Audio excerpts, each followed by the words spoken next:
Kata Imam Ghazali, pada akhirnya qutbu hadaddin, madaru hadaddin, pokok dari agama ini adalah melawan kemaksiatan dengan kita menikmati al-istidzad bimubah. Kita menikmati sesuatu yang dibolehkan Allah Subhanahu wa taala.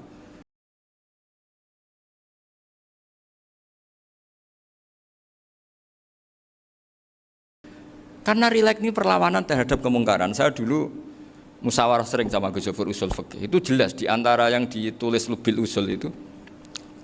Ya kita tahu tadi misalnya sanad usul fikih, Mbah Ber itu sangat al-usuli, Kiai Zubair Dahlan, abahnya Mbah Mun. Punya murid diantaranya Kiai Sahal. Kiai Sahal punya karangan Thariqatul Husul, fi syarhi Lubil Usul. Itu Thariqatul Husul itu beliau ngendikan dalam mukaddimah bahwa saya bisa mensarah ini berdasar ngaji maknani sama Mbah Zubair. Terus beliau mengutip sarah itu dari kitab Nailul Ma'mul. Beliau ngendikan binus khotin khotiyah ghairi matbu'ah.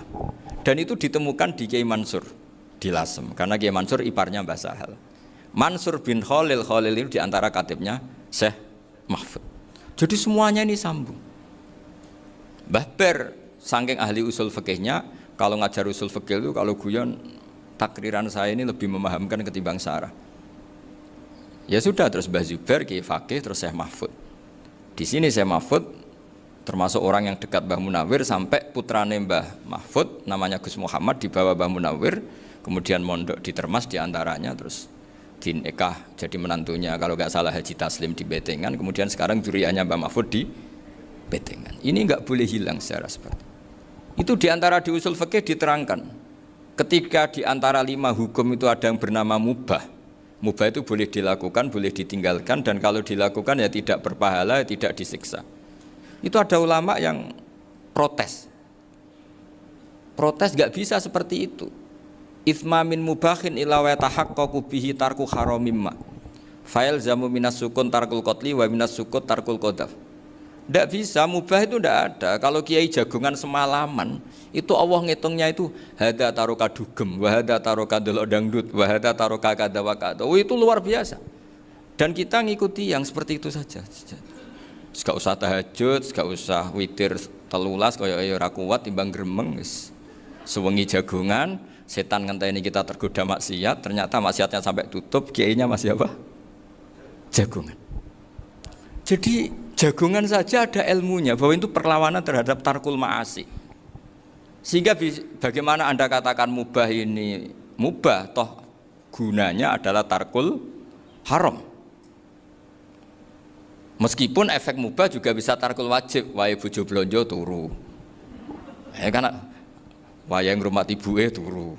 Itu halal wajib. Jadi mubah itu resikonya ya bisa tarkul wajib, bisa tarkul haram. Sehingga kalau sanad ini terjaga secara baik, secara kultur, saya sering juga sakuan sama Gus Zofur, itu mesti tak niati gitu. Jagungan wong alim kuwi ibadah dan menikmati ibadah adalah dakbul auliya wa dakbul ulama. Kata Imam Ghazali, pada akhirnya waqud buhadaddin al-istilzad bil mubahat. Kata Imam Ghazali, pada akhirnya qutbu hadaddin, madaru hadaddin, pokok dari agama ini adalah melawan kemaksiatan dengan kita menikmati al-istidzad bimubah. Kita menikmati sesuatu yang dibolehkan Allah Subhanahu wa taala. Dan seperti ini itu bisa qasmu dhuhri syaitan, bisa menghancurkan punggungnya setan. Karena kalau melawan setan dengan ibadah ini kadang kita capek selain isra potongan. Tapi nak kangkang ning komplek H gitu jagungan mbek kancane, ngenang mlarate, mbok ngenang ora sekolah, ra munggah kenangan. Sing ra munggah diarani istiqomah. Itu kan diarani tulus zaman, kok sing munggah dianggap kesusu.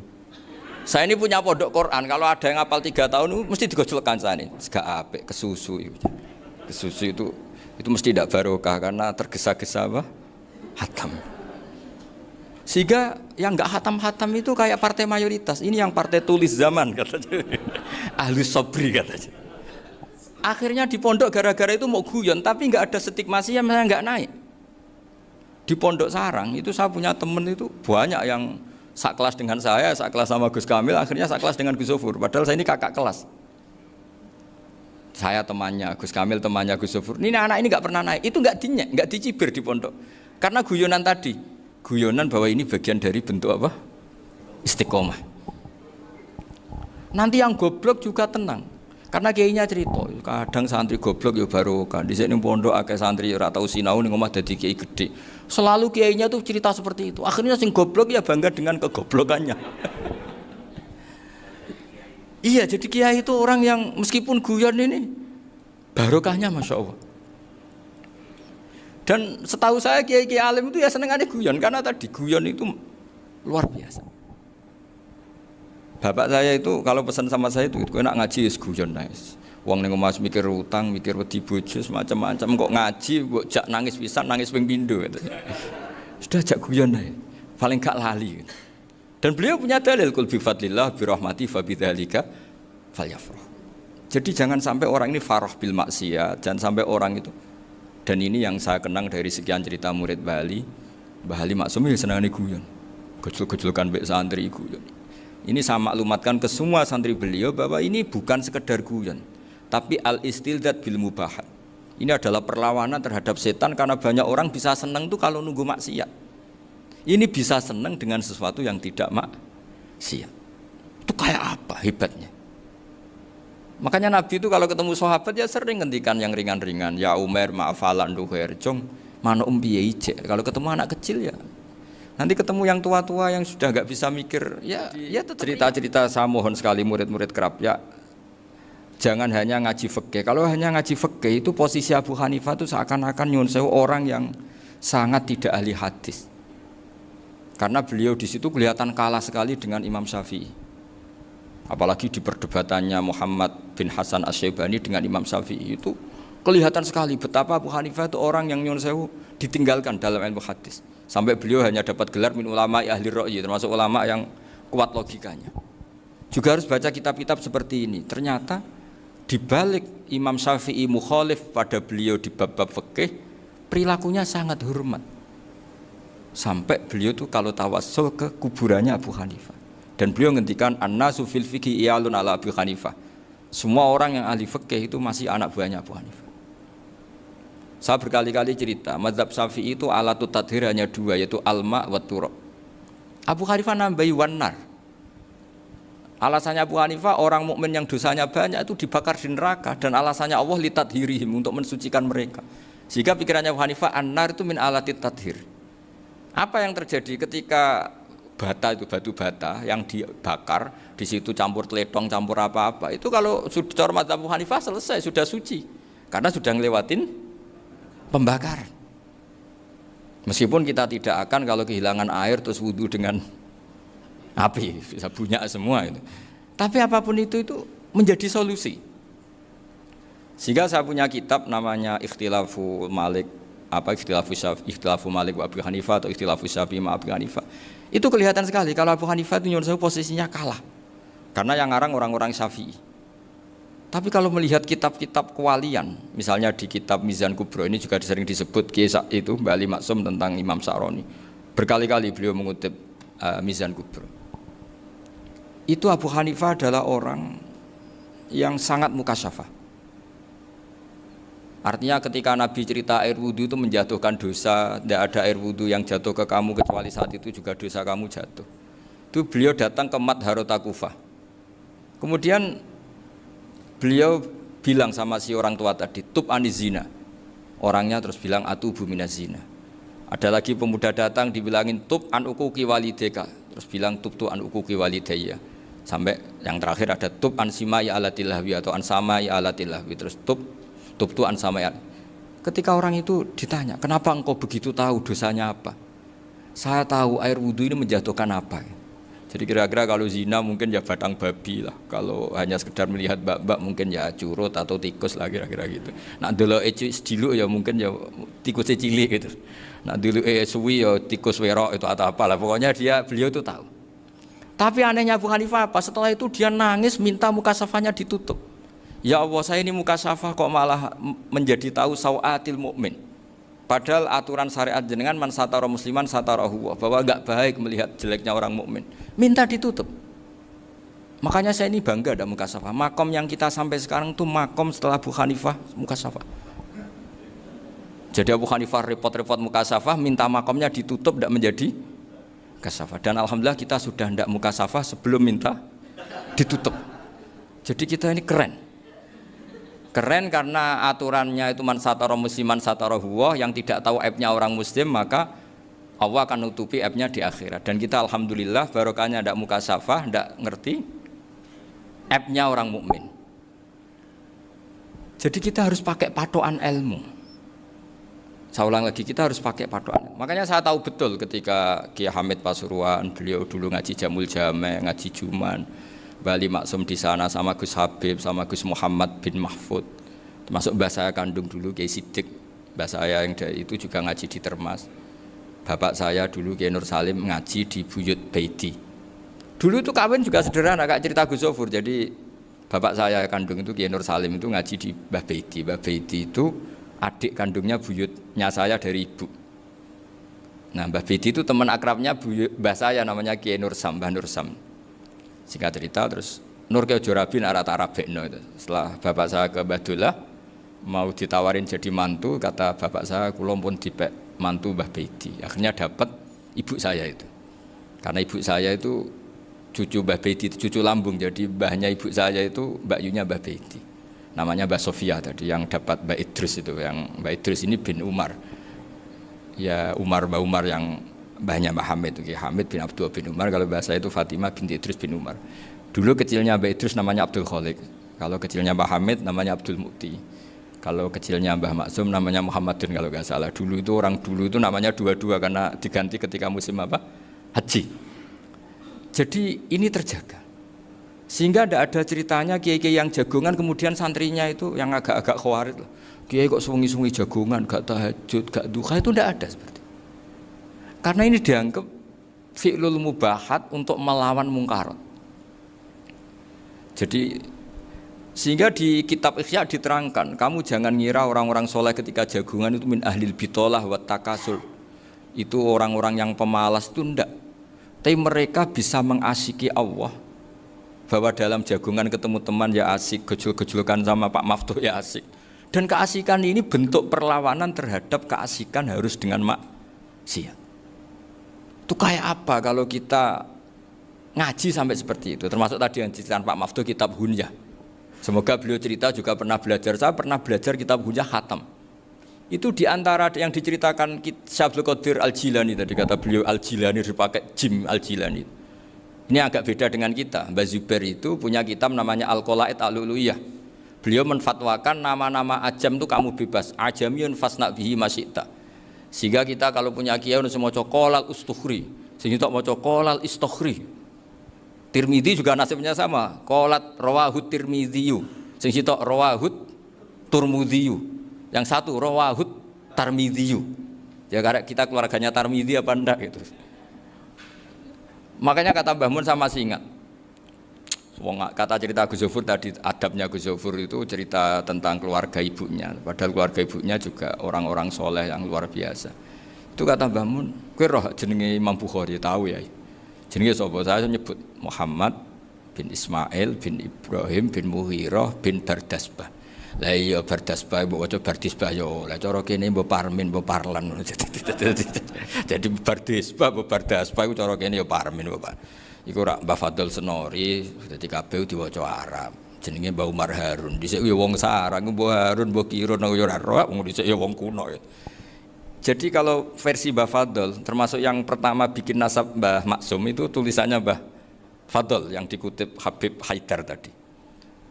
Ya saya seperti Gus Zofur juga mencari-cari hubungan ulama-ulama di Jawa. Itu Mbah Mun itu kalau bicara ya mbahku orang sing jenenge Kiai Serut. Kalau ditulisannya Mbah Fadl itu Sarof.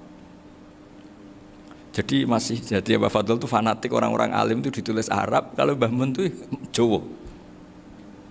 Dulu itu ada wali seto di daerah saya. Dulu orang ya janggal ternyata ada sato itu kesamaan di Arabnya itu. Sehingga kiai-kiai itu ada fanatik Tirmidzi, Turmudi, Tarmidi, Jilani, Jailani karena ajamiyun fasna bihi masyita. Jadi kalau nama-nama ajam semonggo lah baca sekenanya sementing. Cuma mungkin tahqiqnya benar Pak Maftuh tadi memang di Mu'jamul Buldan itu Al-Jilani bikasri jim ya sudah kita baca Al-Jilani. Sebab itu kayak Pondok Pelosok Lirboyo itu menurut saya bagus. Orang itu maknani betul sama gurunya. Kalau sarang enggak. Kalau pondok Lirboyo, pondok yang tadi ternyata keluarga Mbah Munawir sini pernah bisanan, yaitu Mbah Zaini pernah nikah sama Nyai Komariah ya kalau nggak salah, punya putra Gus Habib ya, Pak Toha dan sebagainya. Itu betapa hubungan pondok Quran sama pondok kitab dulu itu nggak pernah terputus. Bapak saya selapal Quran itu dulu ngaji Mbah Zubair. Jadi bapak saya sering ngutip mu'en apa, padahal bapak saya itu terkenal tuh, beliau cita-citanya itu saya ingin hafal Quran kayak hafal Fatihah. Beliau itu sampai sepulahnya sekali. Karena beliau inginnya hafal Quran kayak hafal Fatihah. Termasuk murid terbaiknya Mbah Dullah bapak saya. Itu ya ngaji kitab. Sehingga kata Mbah Mun, jadi Mbah Munawir de mantu Bali Maksum, itu ya sudah dipenggali. Sudah dipenggali dituruti pangeran. Lahirlah seorang Bali Maksum yang membawa. Jadi dulu itu ya Gus Muhammad yang ngaji di Termas, nanti Mbak Arwani sebelum ngaji di sini ngaji di Tebu Ireng.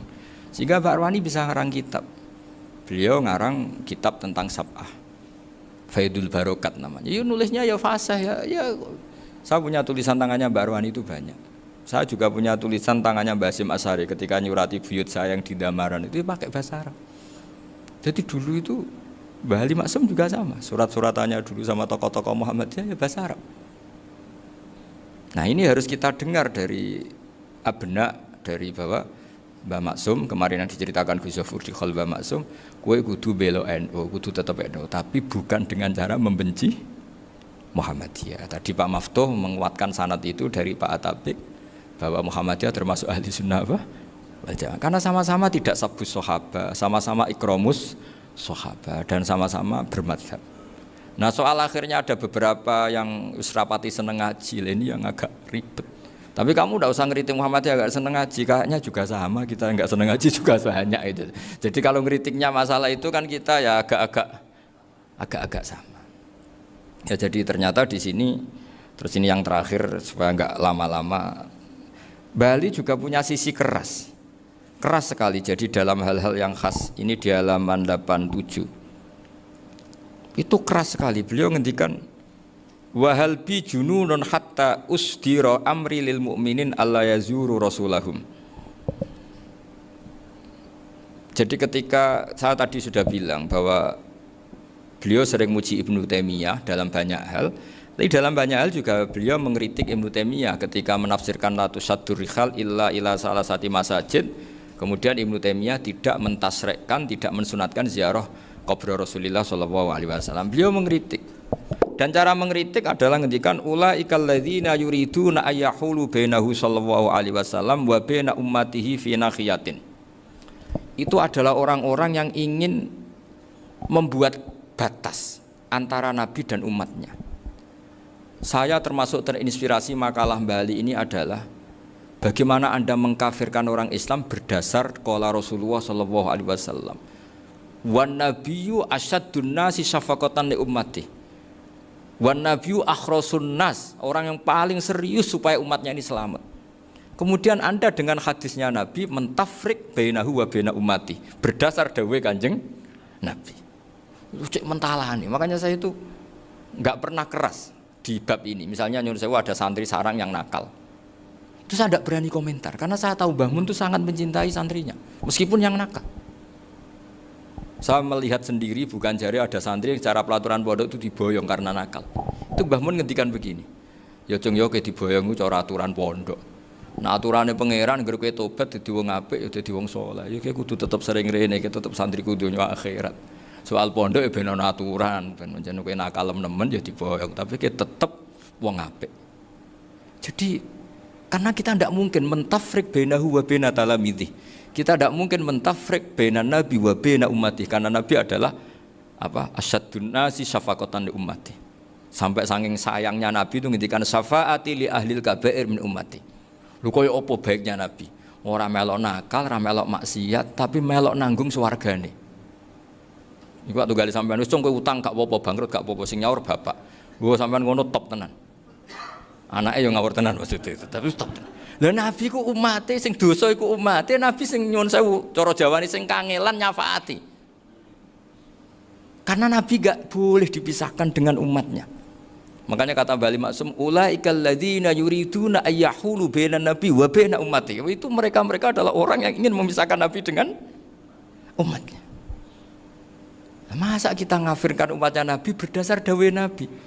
Itu kan sama, saya benci santri Anwar berdasar dawuh Mbah Mun, padahal orang tahu semua begitu sayangnya Mbah Mun terhadap santrinya. Sama juga kamu benci santrinya Bali Maksum berdasar dawuh Bali, padahal beliau sangat mencintai santrinya. Nah, kultur-kultur seperti ini tidak boleh hilang. Kita punya sanad, punya guru, punya keluarga yang sama. Jadi mbah-mbah saya itu orang Tuban, dekat sama posisi Ibrahim Asmorokonti tadi yang diceritakan. Jadi di kampung saya, kampungnya bapak saya itu ada makomnya Siti Syariah, itu mbak kandungnya Sunan Bonang. Dan bapak dulu sering ngajarin ziarah saya ke Mbak Asari. Mbak Asari itu bin Jumadil Kubro, berarti Mbak Asari itu saudaranya Mbak Ibrahim Asmorokonti, gurunya Sunan Bonang. Jadi Sunan Bonang ke Tuban tuh karena disuruh ngaji sama Mbak Asari, Mudin Asari itu yang di Bejagung itu. Jadi ini semua sanatnya itu jelas, aturannya jelas. Kan Sunan Bonang bin Ampel bin Ibrahim Asmorokonti bin Jumadil Kubro lah, yang Mbak Asari ini adiknya Ibrahim Asmorokonti, makomnya di Bejagung di Tuban. Dulu Sunan Bonang sebelum ngaji kemana-mana ngaji di Bejagung itu di Mbak Asari itu. Terus kemudian Sunan Bonang hidup di Lasem, di Pasujudan di Lasem, makanya Lasem banyak orang alim karena ya dulu Sunan Bonang itu diantara aktivitasnya itu di Pasujudan di Lasem itu. Wafatnya kila di Bonang, kemudian mau dibawa orang Madura ke Madura, terus diambil Mbak Asari, pernah mbahnya karena Muammar Mbak Asari, terus dimakamkan di Bonang. Jadi cara berpikir Mbah Ali ini menginspirasi saya, kita tidak boleh mengkafirkan umatnya Nabi berdasar dawuh Nabi. Karena apa? Itu yang tidak diinginkan Nabi. Nabi itu inginnya yang di luar itu masuk, bukan yang sudah di dalam dikeluarkan. Itu kata beliau, ulaikal ladzina yuriduna ayyahulu bainan nabiyyi wa baina ummati. Orang-orang yang tidak mentasrek ziarah pada Nabi adalah orang-orang yang ingin memisahkan Nabi dengan. Dan begitu kias berikutnya, orang-orang yang sidik-sidik muni ini kafir, ini sudah enggak benar, inilah yurja khairuhu, itu orang-orang yang memisahkan. Dan lucunya berdasar dawuh Nabi. Makanya semua kalau sampai ngaji Mizan Kubro, ini kitab yang sering dikutip Bali Maksum, ketika Nabi ngintikan laisa minna man ghasyana, laisa minna man latomal hudud wa syaqqal juyub bada'a bid'awal jahiliyah, laisa minna min tilkal khoslah. Semua ulama mentafsiri laisa minna fi tilkal khoslah, bahwa dalam hal itu Islam tidak bertanggung jawab. Masa menipu berdasar dibolehkan Islam, kan tidak mungkin. Semua perilaku yang salah disebut Nabi laisa minna fi tilkal khoslah, bukan laisa minna fayakunu huwa kafirun. Tidak ada satu ulama yang mengatakan laisa minna berarti orang ini kalau menipu sudah kafir. Ketika dosa ya sak dunya kafir kabeh. Siapa enggak pernah menipu? Sekedar pernah. Siapa enggak sering menipu bahkan? Hobi kadang ya rezekinya dari nipu. Lah itu kalau betul maknanya laisa minna terus kafir, semua orang di dunia kafir. Karena siapa sih yang selain Nabi yang enggak, selain Nabi kan enggak mungkin apa? Maksum. Belum lagi menurut teori usul fikih ada nipu yang wajib. Ya kan, misalnya kita orang baik ketemu orang dolim yang memburu perempuan mau diperkosa terus bersembunyi, yang kita tahu, kita wajib nipu apa wajib jujur? Ketika orang dolim tanya, perempuan tadi kemana? Wajib nipu apa wajib jujur? Wajib nipu, karena kalau kita jujur berarti memberi peluang orang dolim menemukan buruannya. Jadi betapa alimnya. Dan ketika kitab Mizan Sa'roni dipakai Bali, dipakai Mbah Mun, saya pernah ngaji Mbah Mun, terus kita tahu maknanya laisa minna fi tilkal khoslah. Sehingga kita tidak mengatakan laisa minna dengan terjemahan letterlek tidak termasuk umatku. Kita tidak akan menambahi fa tafriq fayakunu kafiran, tidak akan selamanya. Karena maknanya laisa minna fi tilkal khoslah. Kenapa kita selalu begitu? Karena enggak mungkin kita memisahkan umatnya Nabi dengan Kanjeng Nabi berdasar dawuh Kanjeng Nabi. Karena Nabi adalah berstatus bil mu'minina raufur rahim.